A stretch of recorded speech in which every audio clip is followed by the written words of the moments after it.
আমার এই ভেতরটা না মনে করেন যে একবারে কালা হয়ে গেছে গা। কে লিগে কালা হয়ে গেছে গা?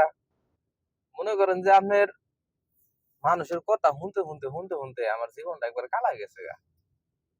কেমনে কথা শুনলাম? প্রশ্ন থাকতে পারে। তো কথাটা হলো কোনটা, যেমন অনেকদিন যাবত মনে করেন যে আমি ইউটিউবে কাজ করতেছি। ইউটিউবে ব্লগ দেই, ফেসবুকে ব্লগ ব্লগ আবি দেই। তো কোনোভাবে তো কোনো দিক দিয়ে সফলতা পাইলাম না। এখন মানুষ তো কয় আমারে আমার বাড়ির মানুষও কয় এ ভিডিও ভিডিও কইরা কি করো, কি পাও, এটা সেটা। তো ভিডিও যে করি কে লিগে এই জিনিসটা তো বুঝাইতে পারি না। কে লিগে বুঝাইতে পারি না, কারণ আমার মনের ইচ্ছা, আমার মনের আশা যে আমি এই ভিডিও থেকে কোনো না কোনো দিন মানে সফলতা পাবো। এই কারণে আমি ভিডিও করা কোনো সময় ছাড়ি না। তো ভিডিও করা ছাড়ি না এই কারণে মনে হয় ভিডিও করতে থাকি, ভিডিও আপলোড করতেই থাকি। সকাল নাই, বিকাল নাই, রাত নাই, নিশি নাই, যখন মন চাইলো তখনই মনে করেন যে ভিডিও মিডিও করি। তো এই যে মানুষের কথা শুনতে যে ভিতরটা আমার কালা হয়ে গেল গা, এটা আমি কেমনে বুঝামো?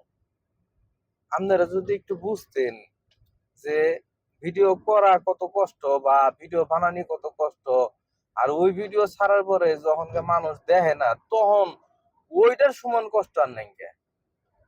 তো যদি কেউ একটা ভিডিও দেখে একটা কমেন্টস করে বা কেউ একটা ভিডিও দেখে একটা লাইকও করে, তারপরে মনটা একটু সান্ত্বনা দেওয়া যায় যে না, এই ভিডিওটা একজনকে দিয়ে করলাম বা একটু কষ্ট করে করলাম, একজন মানুষ দেখে লাইক দিছে, একজন মানুষ কমেন্টস করছে, তারপরে হয়তো বা ভাল লাগতো। কিন্তু আসলেও ভাল লাগে না, কারণ হলো ভিডিও অনেক সময় বানাইতে ইচ্ছা করে না। যে হলো ভিডিও বানামো, ভিডিও ছাড়মো, কেউ দেখবো, কেউ লাইক করবো, কেউ কমেন্টস করবো, এই জিনিসগুলা মনে করেন যে হয় না। যার কারণে এখন আর ভিডিও মিডিও ওইরকম ছাড়ার মতো মন মানসিকতা থাকে না। মন মানসিকতা নাই, তারপরেও ছাড়ি যে এই কপালে কি আছে।